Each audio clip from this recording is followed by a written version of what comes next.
Imagine being able to break down complex application logic into smaller, reusable parts. This is what servlet chaining brings to the table in Java web development. Welcome to the fascinating world of servlet chaining. This technique, also known as servlet collaboration or servlet chaining with filters, is a powerful tool that allows multiple servlets to process a single request sequentially.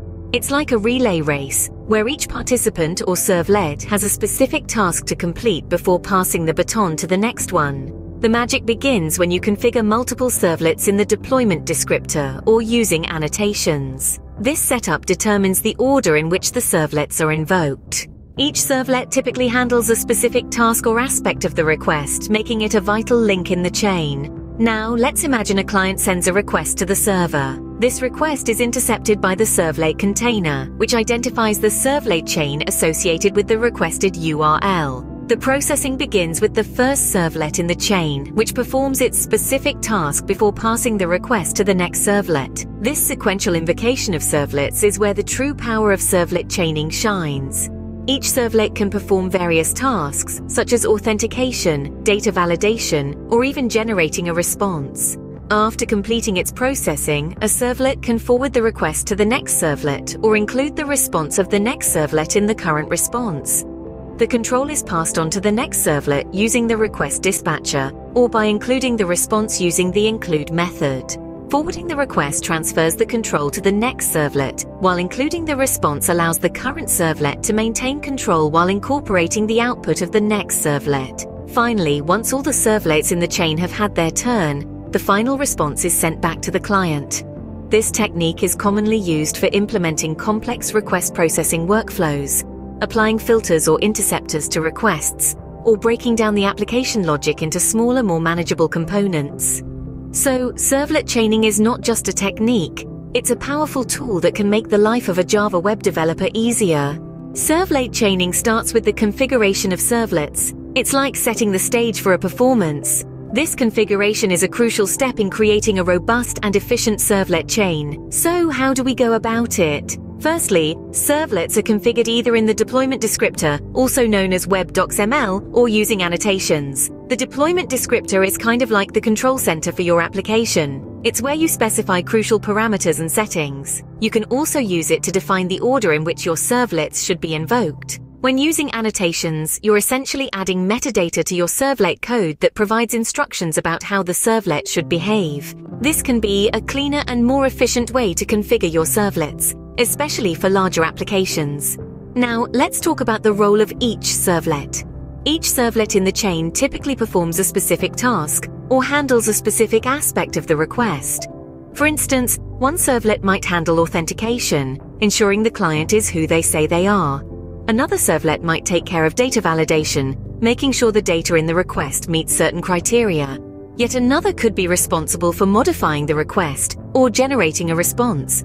It's like a production line in a factory, where each worker has a specific job. The product, in this case the request, moves along the line with each worker doing their part before passing it on to the next. In this configuration phase, we're essentially setting up this production line. We're defining the order in which the workers or servlets will do their jobs and specifying exactly what those jobs are. This setup phase is crucial because it sets the foundation for the entire servlet chain. If it's not done correctly, the whole chain can break down. But when done right, it can lead to a smooth, efficient request processing system that is easy to manage and maintain. By correctly configuring the servlets, developers set the foundation for servlet chaining. This is the first step towards leveraging the power of servlet chaining to create modular, reusable, and efficient Java web applications. Once the servlets are configured, it's time to see them in action. Let's follow the journey of a request through the servlet chain.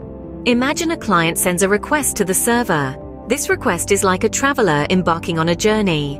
As soon as it arrives, it's intercepted by the servlet container, the gatekeeper of this journey. The servlet container's job is to identify the path the request needs to take, which is done by recognizing the servlet chain associated with the requested URL. Once the path is determined, the real adventure begins. The servlet container starts processing the request by invoking the first servlet in the chain. Think of this as our traveler meeting the first guide on his journey who helps him navigate the initial part of the trip. This first servlet, our guide, performs its designated task, whether it's authentication, data validation, request modification, or perhaps response generation. Upon completing its task, the first servlet has two options. It can pass the traveler, our request, onto the next servlet in the chain, much like a relay race. This is done using a RequestDispatcher. Alternatively, it can include the response of the next servlet in its own response, like a tour guide incorporating insights from another guide into their tour. This is done using the include method. In the first scenario, the control is transferred to the next servlet, which becomes responsible for generating the response. It's now the new guide's turn to lead our traveler. In the second scenario, the output of the next servlet is included in the current response, but control isn't lost. It's like our first guide still holding our traveler's hand, even as they incorporate insights from the second guide. This process continues with each servlet in the chain performing its task and passing the request, our traveler, onto the next one, until the journey is complete. And that's how a request starts its journey through the servlet chain. Our traveler has embarked on its adventure, meeting various guides along the way, each contributing to the journey until it reaches its final destination. Now that we've set the stage and started the journey, let's see the servlets in action. Picture a relay race, where each runner is a servlet, and the baton is the client's request. The moment the request is intercepted by the servlet container, the race begins. The container identifies the chain of runners and hands off the baton to the first servlet in the sequence. This servlet, having its own unique role, performs its task. It might be authentication, ensuring the request is coming from a trusted source, or it could be data validation, checking that the request contains all the necessary information and that it's in the correct format. It might even modify the request, adding or altering information to better suit the needs of the application. Once the servlet has done its part, it has two choices. It can either pass the baton directly to the next runner using a RequestDispatcher, or it can include the response of the next runner in its own response, using the include method. If the servlet decides to forward the request, it's like a traditional relay race. The baton is passed, and the next runner takes over, leaving the previous one behind. The control is completely transferred to the next servlet, which then becomes responsible for generating the response. But what if the servlet decides to include the response? Well, it's like a relay race with a twist. The baton is passed, but the runner doesn't leave the track. Instead, they remain part of the race, keeping control while the next runner does their part.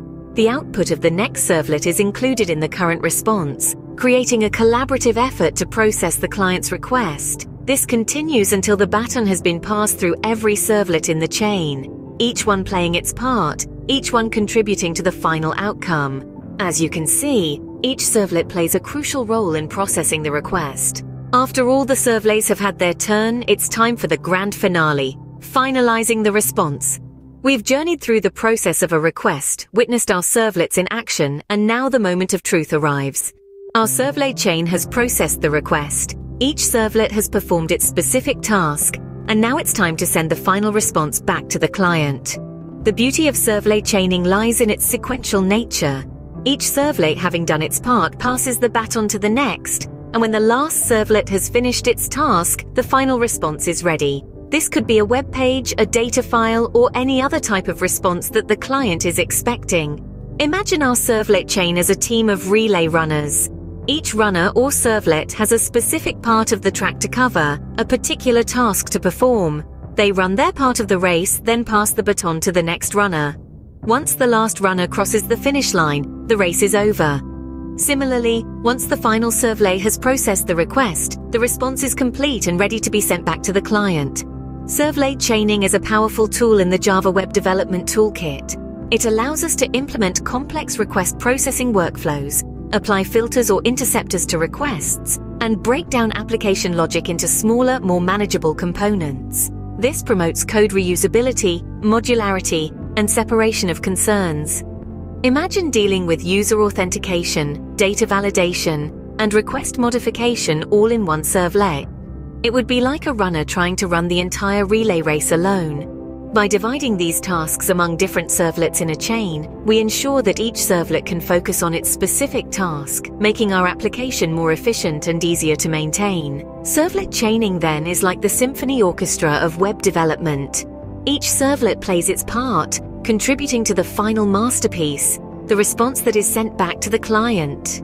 And there you have it, the power and flexibility of servlet chaining in Java web development.